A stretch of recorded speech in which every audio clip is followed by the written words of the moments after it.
So if you've been following the channel, you are well aware that I had some difficulty with winter camping last year.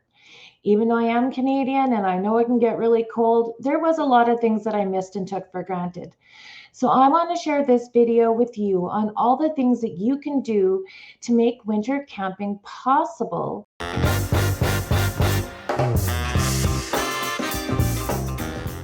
Hi, my name's Paula of Van Vita Travels, and I'm a Canadian woman that converted her ambulance into a camper so that I can explore as much of North America as I can. The first thing I want to tell you is insulation. Some people say you need it, some say you don't, but you absolutely need it. It makes a world of difference.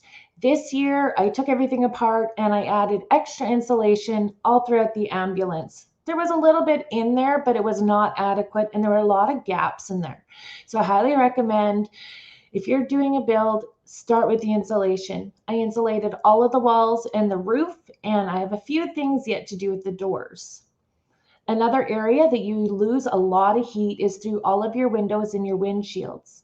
So I made myself covers for all of them. So they have insulation and reflectix to prevent the cool air from coming in and prevent losing as much of the warm air as you're creating.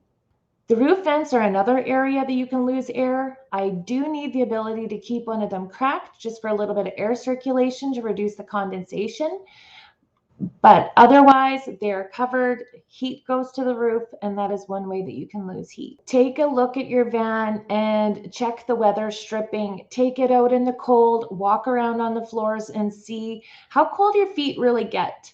I didn't insulate my floors, but I did lay down rugs, and they make a world of difference. So how do I actually heat the ambulance? Right now, today, it feels like minus 23 Celsius with the wind chill, and it's only November. It gets a lot colder in Canada. What I've done is I have installed a diesel heater.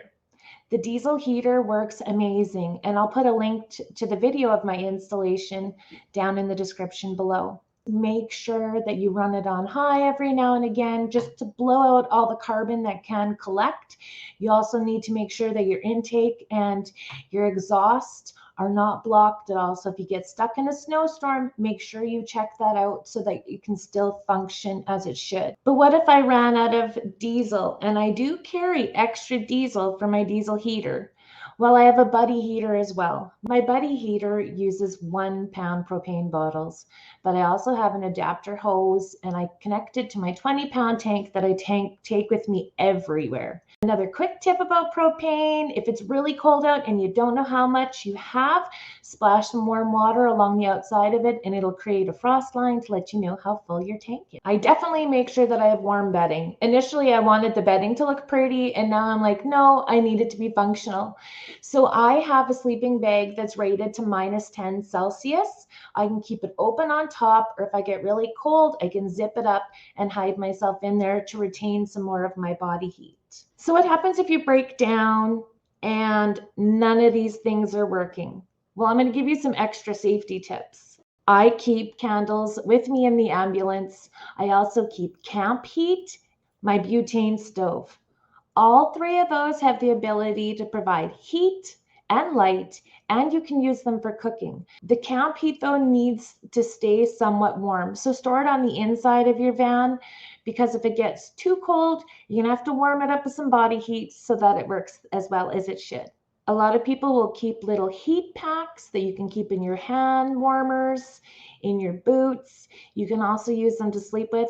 Some swear by filling a hot water bottle. So those last few tips are great in emergency, but what if you're stranded far out in the country and there's no one around to help you? You need to learn to be self-sufficient. So here's the things that I've added to my van in order to keep myself safer in the winter when I'm traveling. I have a generator.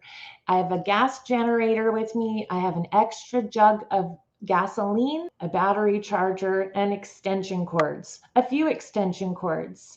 It's important to have if I need to plug in my diesel in order to get the block heater going. It's also important to have an extension cord to plug my generator to the battery charger to charge my batteries. Now, in my instance, having an ambulance conversion, it's really important to be aware of the switch on the side of the passenger seat. That switch determines if my batteries are being charged by my alternator or if my batteries are able to be boosted.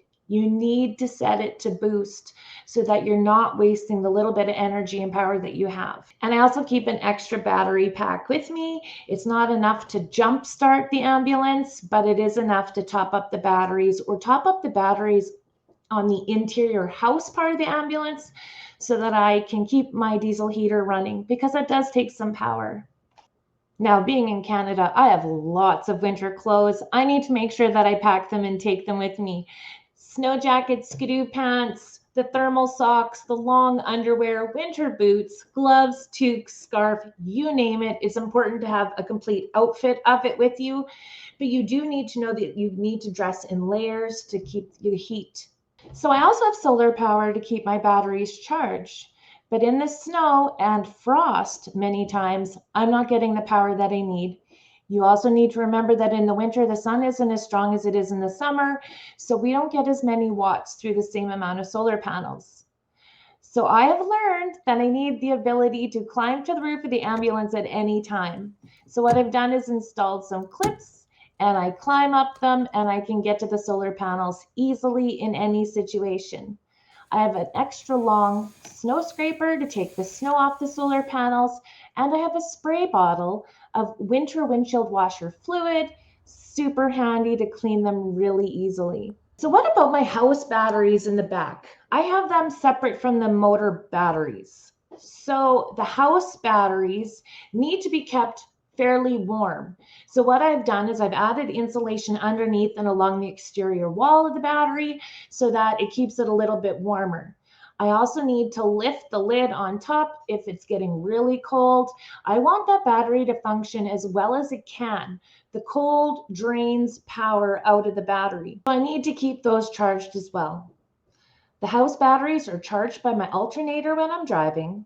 They're also charged by my solar panels that I have up on the roof, and I can charge them with my generator and my battery charger. Another thing that I learned that is when you have your inverter on, you get a warning when your battery is low.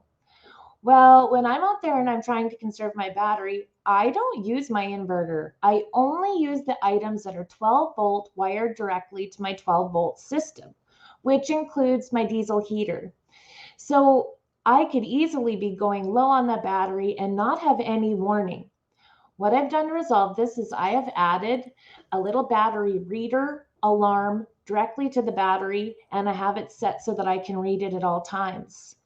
This is great, great, great. Really wish I had it before. Very inexpensive and makes a huge difference. One of the things I also had to learn is a little bit more about having a diesel engine. I've learned it's very important to keep the block heater plugged in.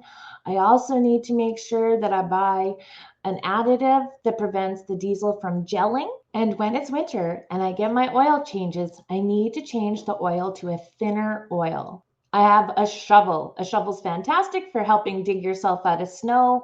I also have a tow rope in case I'm really stuck and someone comes along and can tow me out. Booster cables are really important. Another thing I have is a really small tent. I set it up on the bed if I'm in an extreme situation so that I'm only focusing on heating that small tent area.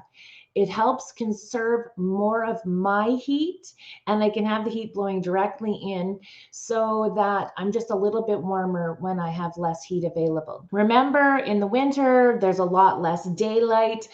Most of my lights in there are LED, so they use very little power and they're connected straight to my 12 volt system. But sometimes when the case is extreme, you don't even want to use that.